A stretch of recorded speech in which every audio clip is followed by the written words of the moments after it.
We're here today with NLN Farms, Nick, and he's hooked us up with a tour of the farm, the whole 9 yards. I'm going to do a seafood bull tour of the farm today, talk a little bit about how you pronounce it, crayfish, crawfish, crawdad. Crawdad, however you want to say.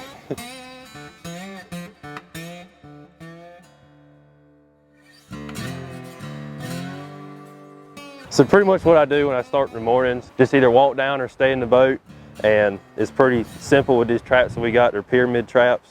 They got a little handle right here. You can grab it easy, but for the most part, you just shake it real good and dump your crawfish in there. These traps here, they've got to stay a certain amount above the water. You can't put the water line up to the PVC pipe because they can't come up for air when they need it. So you got to make sure that your stakes and your traps are in shallow enough water for them to crawl up on and get air when they need to. This grater right here, it's got PVC pipe at 1/2 inch intervals.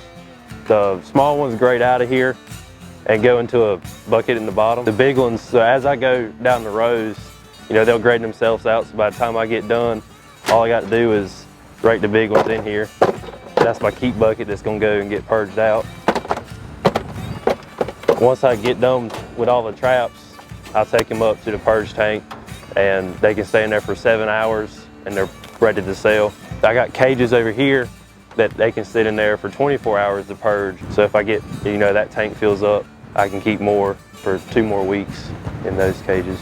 Once you put them in the purge tank, I can hold 200 pounds in that concrete tank for 2 weeks as long as I have continuous spraying water on them. It cleans them off, gets the mud off of them, cleans their system out. Try and harvest, you know, Monday, Tuesday, Wednesday, or Tuesday, Thursday, Friday. Everything will be cleaned out, ready to sell by the weekend. That's when most people want them for their bowls and stuff. These are actually not native to North Carolina. Yeah, this is a red claw crawfish. They're native to Louisiana, Gulf of Mexico, northeast Mexico. The species North Carolina has is they're called white. They're a lot more aggressive. You don't want them to get mixed in. Sometimes they don't taste as good. They don't look as pretty when you cook them. They don't get as big. They'll probably get about half the size of this. The season for most crawfish seasons is between late April to late July, August, depending on, you know, which type of farm you have. With the deeper water, your season will last longer. We're actually doing it deep water. You don't have to drain the pond every year and plant because you'll be able to use your fish baits, and so your season will last a little bit longer.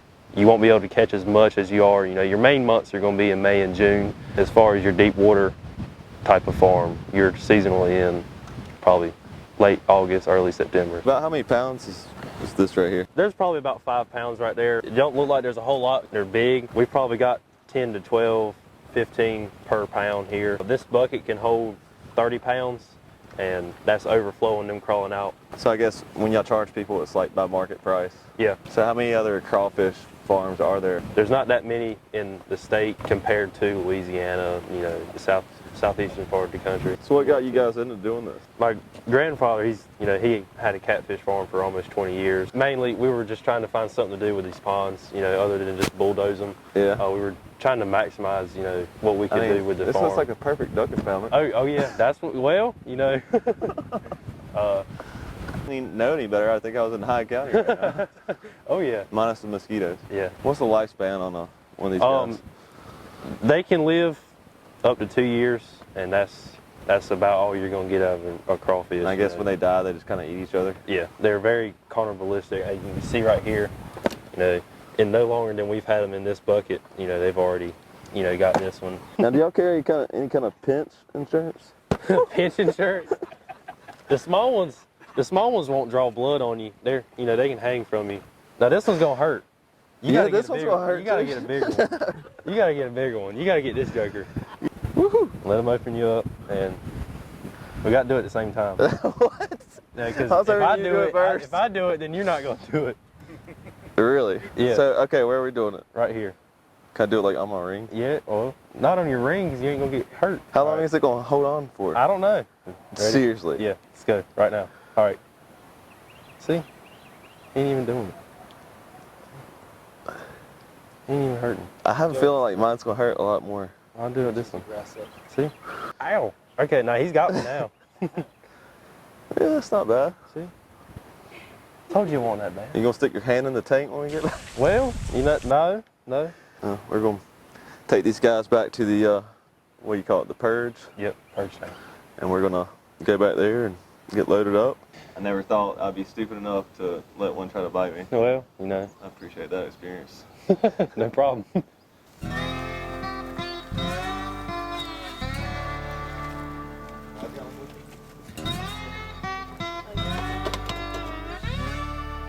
Right on the money. How long can you expect these? I'm picking these up right now. I'm gonna do my recipe tomorrow, so will they be good till tomorrow? Yeah, just keep them on the ice. Pack them real tight, depending on how long you're gonna keep them in the bags. You want them as tight as you can get them so they don't move around and eat each other and, you know, get aggressive and fight. You know, keep like a burlap towel or wet, you know, something, wet rag or something over them. You don't want direct ice sitting on them. You also don't want them to sit and stand in water on the cooler. Keep the plug on the cooler, you know, out. Let the water drain out and just keep good ice on them. Keep them wet and they'll stay alive 2 or 3 days in there. So once I put them in here, in 7 to 8 hours, they're ready to sell. You know, they're gonna get washed down, they're gonna clean themselves out, purged, so. But you said they'll last about 2 weeks. 2 weeks in here, yep. You wanna stick that one in? You wanna stick your finger in that one? You want me to?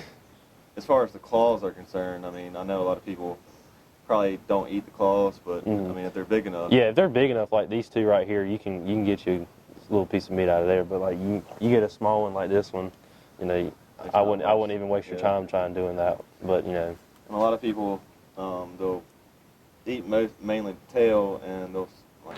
And some people like to suck the head. Yeah, everything will cook down inside of them. Again, we appreciate the tour. Yeah. Let people see the process of how it's done, and it's pre-order, right? Yep, pre-order. Pre-order by what, Wednesday? Yep. Okay. But of course, you can always call. Yeah, you can call later, you know, just to make sure you guys aren't sold out. Yeah. You can order online on our website, NLNfarms.com. A beautiful website, by the way. You can order there. We'll still call you to confirm. You guys on Facebook as well? Yeah, we're on Facebook. We encourage you to like us, you know, tell everybody about us. So you can order there. There's a link on Facebook that takes you to the website. We really appreciate the behind the scenes. Eagle Scout. Yes, sir. we both found out we were Eagle Scouts today, so that was pretty cool in itself. Coming soon on WildFired, we'll be working on some super hot new cocktails. So make sure you subscribe, hit the bell button. Appreciate you guys. Hope you enjoyed the video.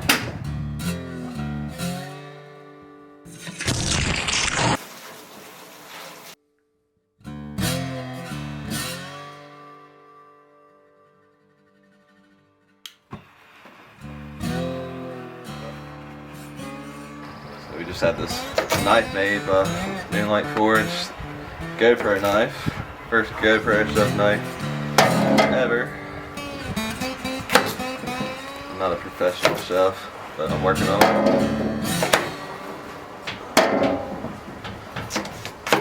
I've always cooked throughout my life. Now I'm cooking with purpose. Typically I like to add the potatoes and the onions and the corn first because you want to cook.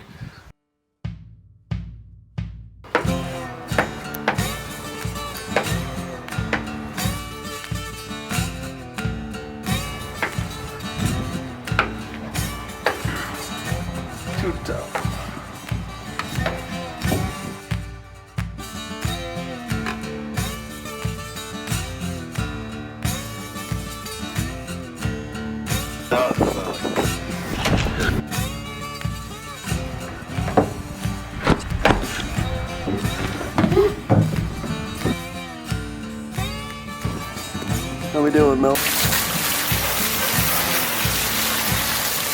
I don't think my dog has ever seen a crayfish. Is it crayfish or a crawfish? It's a crawfish.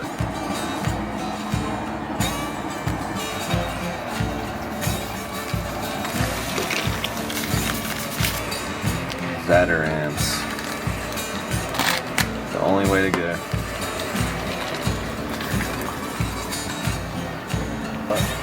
Yeah, smells good. Your belly gets hot. And typically you throw in the crayfish or shellfish because we added shrimp to this as well. throw in that stuff right at the very end.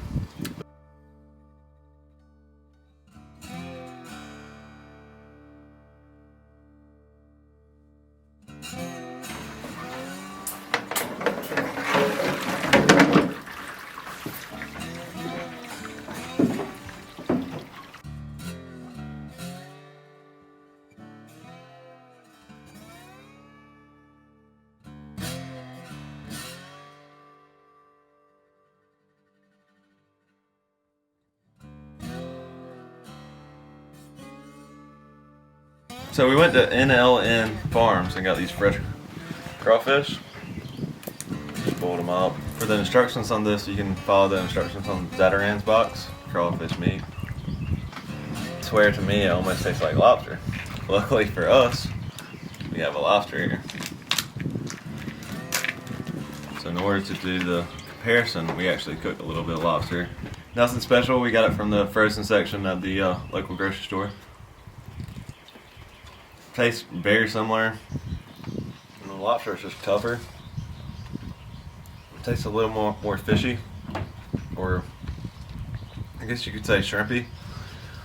I mean, it's still really good, but if I had to go pound for pound on lobster versus crayfish, I would definitely pick crayfish.